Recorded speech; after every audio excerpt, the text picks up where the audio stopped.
या रेगुर मिट्टी भी कहा जाता है और जलदान निकालने की क्षमता इसमें अधिक होती है। लाल मिट्टी मैंने आपको बताई थी, जो लौ ऑक्साइड की वजह से लाल होती है, और लैटेराइट मिट्टी जो मानसून पर निर्भर करती है, जिसमें लैटेराइट मिट्टी में चाय, इलायची, काजू, कॉफी का उत्पादन किया जाता है। एक नोट छूट गया था, उस नोट को भी पढ़ना है। ये बताइए, 11:25 में जो क्लास होती है उसमें जो है अगर 10-5 मिनट लेट हो जाते हैं तो क्या प्रॉब्लम क्या रहती है? कॉलेज जाना रहता है तुमको क्या? दोस्तों, भारत के कुल क्षेत्रफल का लगभग 51% पर कृषि, 4% भूभाग पर चारागाह और लगभग 21% भाग पर वन और 24% भाग पर दोस्तों बंजर जमीन है। मतलब हमारे भारत में अगर 100% जमीन है तो उसमें से 51% दोस्तों केवल कृषि होती है। बाकी दोस्तों जो भाग है विभिन्न कार्यों की दोस्तों जो है यूज होता है। तो आपको ध्यान रखना, अगर पूछा जाए कि भारत में कितने परसेंट क्षेत्र पे दोस्तों कृषि होती है, 51% भूभाग पर। बाकी दोस्तों 4% चारागाह जो गैया जो है जो जानवर होते हैं उनके लिए जो है सरकार छोड़ देती है। और बाकी दोस्तों 21% पे जो है पता होगा वन है। भारत में दोस्तों 21% क्षेत्र पे वन का विस्तार है, और बाकी बचा 24% बंजर भूमि जो बिल्कुल यूज नहीं होती है उसको जो है रखा गया है। दोस्तों, कृषि राज्य का विषय है जिसका उल्लेख संविधान की दोस्तों 7वीं अनुसूची में किया गया। आपको पता होगा, हमने पढ़ाया भी है। दोस्तों, कृषि राज्य सूची का विषय, इस पर नियम बनाने का अधिकार राज्य सरकार को है। ये बात 7वीं अनुसूची में बताया गया है। एक नोट लिखा हुआ है राष्ट्रीय कृषक आयोग। दोस्तों, राष्ट्रीय कृषक आयोग 4 अक्टूबर 2006 को दोस्तों सिफारिश प्रस्तुत करता है कि कृषि को राज्य सूची से हटाकर समवर्ती सूची में शामिल किया जाए। मतलब दोस्तों, अभी तो वर्तमान में राज्य सूची का विषय और पहले भी राज्य सूची का विषय था, लेकिन एक आयोग बना था, उसका नाम था राष्ट्रीय कृषक आयोग।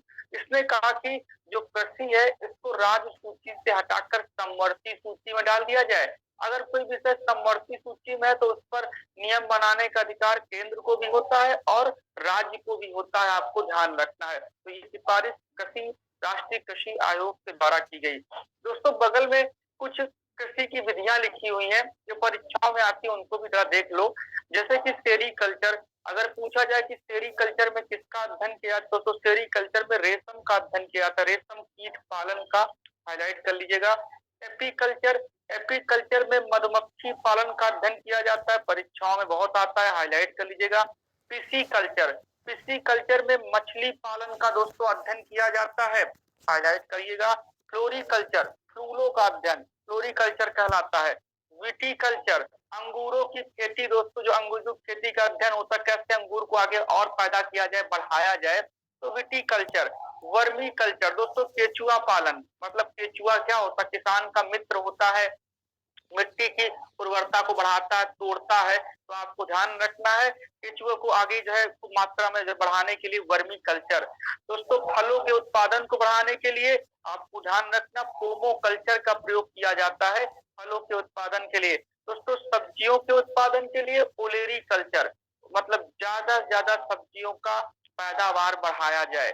दोस्तों, बागवानी, बागवानी दोस्तों आपको ध्यान रखना बेहतर करने के लिए जो पार्क वार्क एक प्रकार से कहा जाए। दोस्तों, बागवानी को बेहतर करने के लिए हार्टिकल्चर का प्रयोग किया जाता है।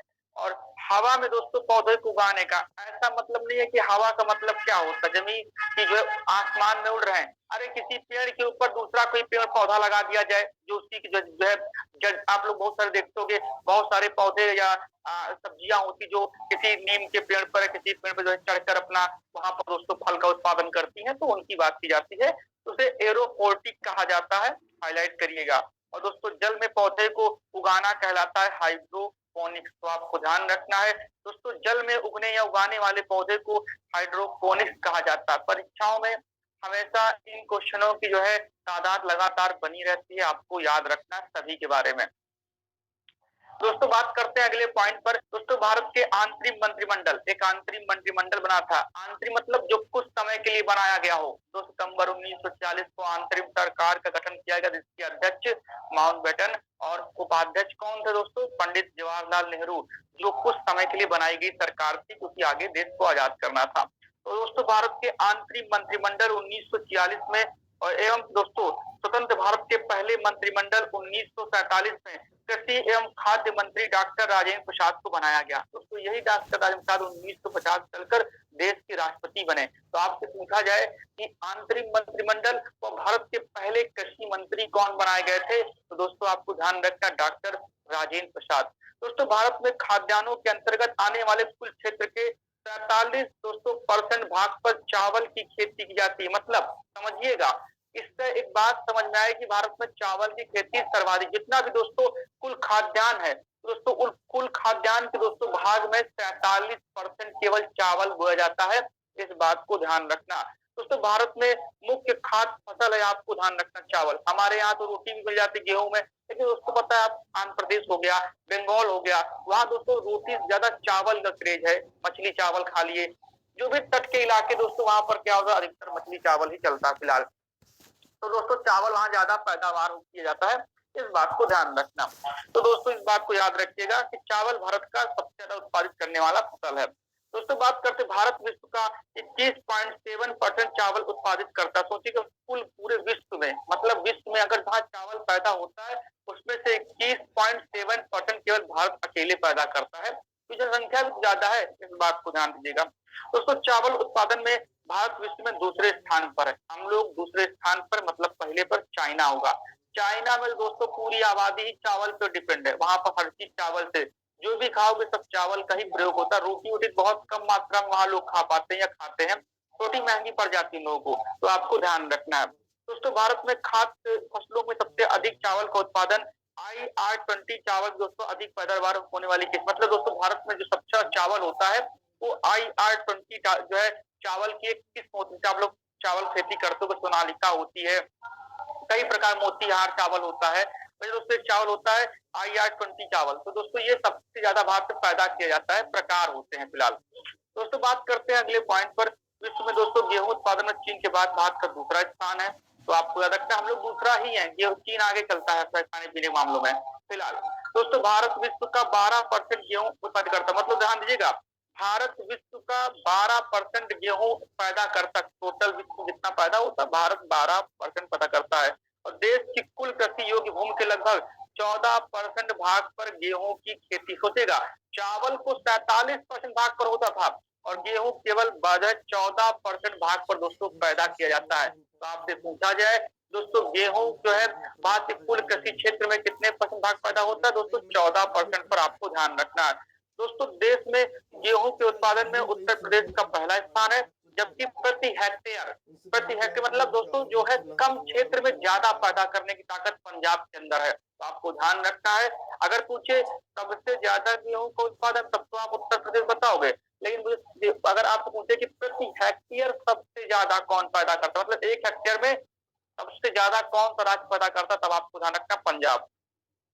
दोस्तों हरित क्रांति का सबसे अधिक प्रभाव गेहूं और चावल की दोस्तों फसल पड़ा। पूछा जाता है जो आपके भारत में हरित क्रांति 1967 में दोस्तों हुई थी, उसमें दोस्तों सबसे ज्यादा किस फसल का उत्पादन हुआ, तो सबसे ज्यादा गेहूं का हुआ। 500 गुना मात्रा बढ़ी इस गेहूं की, आपको ध्यान रखना, जबकि चावल की 300 गुना के आसपास बढ़ी थी। तो आपको याद रखना, परंतु दोस्तों चावल की तुलना में दोस्तों गेहूं के उत्पादन में अधिक वृद्धि हुई। तो आपको ध्यान रखना है गेहूं सर्वाधिक हरित क्रांति के दौरान पैदा हुआ, ये बात भी आपको याद रखना है। एक नोट लिखा होगा दोस्तों, मैक्सिको और फिलीपींस गेहूं एवं चावल की अधिक उत्पादकता की किस्में विकसित की गई। दोस्तों हुआ क्या था पता होगा, 1960 में एक अमेरिका के वैज्ञानिक थे नॉर्मन ई बोरलांग। दोस्तों नॉर्मन ई बोरलांग ने सबसे पहले हरित क्रांति की शुरुआत की और ये हरित क्रांति मैक्सिको में शुरू की। दोस्तों मैक्सिको में बहुत सारे प्रकार के बीजों का जो है किस्म बनाई, उत्पादन किया। तो दोस्तों उसी बात को कहा जा रहा है। दोस्तों मैक्सिको और फिलीपींस दोस्तों क्रमशः गेहूं और चावल की अधिक उत्पादकता वाली किस्मों को विकसित की गई थी। मतलब दोस्तों यहाँ पर हरित क्रांति के दौरान कई प्रकार के दोस्तों गेहूं और चावल के जो है किस्म जो है या उनके जो प्रकार विकसित किए गए थे। दोस्तों विश्व में हरित क्रांति के जनक नॉर्मन ई बोरलांग को माना जाता है, ऐसा हम लोग कहते हैं 1960 में। और भारत में दोस्तों हरित क्रांति के जनक डॉक्टर MS स्वामीनाथन को माना जाता है और इन्होंने भारत में हरित क्रांति की शुरुआत 1967-68 के दौरान की। तो आपको ध्यान रखना 67-68 के पश्चात जो है दौरान भारत में हरित क्रांति की शुरुआत की। दोस्तों भारत में हरित क्रांति की जन्मस्थली पंतनगर दोस्तों पड़ता है उत्तराखंड में की गई। बहुत अच्छा क्वेश्चन है, अब तो सभी लोग जानते हो कि हाँ कब हुआ, किसने किया, लेकिन पूछे कि हरित क्रांति की शुरुआत हुई कहाँ से, किस स्थान से हुई, तो आपको ध्यान रखना है दोस्तों, इसकी जन्मस्थली है पंतनगर उत्तराखंड। यहीं पे दोस्तों भारतीय कृषि विश्वविद्यालय भी स्थापित किया गया उत्तराखंड में। तो आपको ध्यान रखना है भारतीय हरित क्रांति की जो है जन्म कुंडली, जन्म स्थली दोस्तों पंतनगर उत्तराखंड है, हाईलाइट करेगा। दोस्तों भारत से प्रथम कृषि विश्वविद्यालय की स्थापना पंतनगर दोस्तों जीबी पंत कृषि प्रौद्योगिकी विश्वविद्यालय के नाम से 1960 में की गई। मैंने कहा नहीं, यहीं पर दोस्तों जब विद्यालय बना उसी के 6-7 साल बाद यहाँ पर हरित क्रांति की शुरुआत की गई। तो आपको याद रखना भारत में प्रथम कृषि विश्वविद्यालय पंतनगर उत्तराखंड में दोस्तों जी पंत के नाम से खोला गया, इस बात को भी ध्यान दीजिएगा। आपके में ये दोस्तों बात लिखा है, करते एक नोट लिखा होगा जी, आपके में यह लिखा है उत्तराखंड पंतनगर। हाँ उत्तराखंड पन्नगर में ही आता है, पन्नगर जो उत्तराखंड में ही आता है, ये आपको नोट कर लेना है। अगर ना लिखा हो तो नोट कर लीजिएगा, कोई चीज अगर ना नोट लिखी हो तो उसको नोट कर लेना, क्योंकि किताबें आगे पीछे होती है तो उसमें पॉइंट छोड़ दिए जाते हैं, ठीक है, चलेगा। दोस्तों बात करते हैं हरित श्वेत क्रांति। दोस्तों 1970 में भारत में श्वेत क्रांति, सफेद क्रांति आई, जिसमें दोस्तों दूध के उत्पादन को बहुत ज्यादा मात्रा में बढ़ाया गया। भारत में दोस्तों श्वेत क्रांति के जनक डॉक्टर वर्गीज कुरियन को माना जाता है, ये नोट लिखा हुआ उसको भी आप हाईलाइट करेगा। दोस्तों बगल में कुछ क्रांतियां लिखी हुई हैं, क्रांतियां मतलब किसी फसल को बढ़ाने के लिए, उत्पादन पैदा करने के लिए क्रांतियां की गई। क्रांतियां मतलब मारपीट नहीं, ऐसा कुछ संघर्ष नहीं, विश्व में भी मतलब श्वेत उसमें क्रांति के जोर दिया जनक गया, डॉक्टर सरकार ने वर्गीज जोर दिया। कुरियन को माना जाता है। भारत किसको, विश्व में भी माना जाता है भारत में डॉक्टर श्वेत, डॉक्टर वर्गीज किसको कुरियन समझ को नहीं विश्व पाया, में श्वेत क्रांति का जनक विश्व में भी माना जाता डॉक्टर हाँ डॉक्टर वर्गीज कुरियन को दोस्तों श्वेत क्रांति का जनक माना जाता है, ये आपको नोट कर लेना है। 1970 में इसकी शुरुआत हुई थी। हाँ तो विश्व में भी, क्योंकि हमारे यहाँ दूध सबसे ज्यादा पैदा किया जाता है, ये बात तो आपको पता ही होगी, चलेगा। हाँ तो क्रांतियां पढ़नी है, जैसे कि आपको हाईलाइट कर लेना हरित क्रांति का संबंध किससे है। हरित क्रांति सरकार लेके आई और कहा कि बहुत सारा खाद्यान्न का उत्पादन करेंगे। श्वेत क्रांति, सफेद क्रांति लेके आया गया कि खूब सारा दूध पैदा करेंगे, दूध आपको हाईलाइट करना। नीली क्रांति, नीली क्रांति लाया गया कि मछली खूब सारी पैदा करेंगे। भूरी क्रांति, उर्वरक खूब सारा पैदा करेंगे, उर्वरक का उत्पादन करेंगे, तो हाईलाइट करते रहिएगा। रजत क्रांति, अंडे का खूब मात्रा में उत्पादन करेंगे, खूब सारा अंडा पैदा करेंगे। उसके बाद पीली क्रांति, तिलहन का खूब सर्वाधिक मात्रा में पैदावार करेंगे, उत्पादन करेंगे पीली क्रांति के लिए। कृष्ण क्रांति, बायोडीजल का प्रयोग से खूब सारा जो है, पता होगा ना बायोडीजल क्या होता है, तो दोस्तों इसका उत्पादन करेंगे। लाल क्रांति, टमाटर और मांस की संख्या, मांस का उत्पादन की संख्या को बढ़ाएंगे, तो लाल क्रांति लाई गई। गुलाबी क्रांति, झींगा मछली खूब सारा पैदा करेंगे, गुलाबी क्रांति लाई गई। बादामी क्रांति, मसाले का सर्वाधिक उत्पादन किया जाएगा, जो भी आपका मसाला है उसका। दोस्तों सुनहरी क्रांति, फल को खूब सारा पैदा करेंगे, भारत के अंदर खूब सारा फल पैदा करेंगे, उसके लिए क्रांति लाई गई सुनहरी, यहाँ सबको जागरूक करना है। उसके बाद गोल क्रांति, आलू उत्पादन, दोस्तों गोल क्रांति आलू है और अंडा रजत है, इस बात को ध्यान रखिएगा, कंफ्यूजन मत। स्वर्ण क्रांति, बागवानी, बागवानी जो बेहतर करेंगे, आपको ध्यान रखना, बाग जितने भी हैं। खाकी क्रांति, चमड़ा, चमड़े को जो है सही मात्रा में जो है आगे बढ़ाएंगे, पैदावार जो भी होगा चमड़े से, खाकी क्रांति। और काली क्रांति, कच्चा तेल का उत्पादन करेंगे, बहुत सारा कच्चा तेल निकालते हैं ना मथुरा में, आलमकेश्वर में, महाराष्ट्र में, बॉम्बे हाई में, तो दोस्तों उसको बढ़ाएंगे। तो ये प्रमुख क्रांतियां हैं जो परीक्षाओं में सीधे आती हैं। एक भी क्रांति अगर आप भूल गए परीक्षा में आएंगे तो सही नहीं कर पाएंगे। लास्ट वाली क्रांति बोल बहुत देंगे। अच्छी क्रांति है, लास्ट वाली क्रांति है काली क्रांति, कच्चा तेल उत्पादन बढ़ाने के लिए।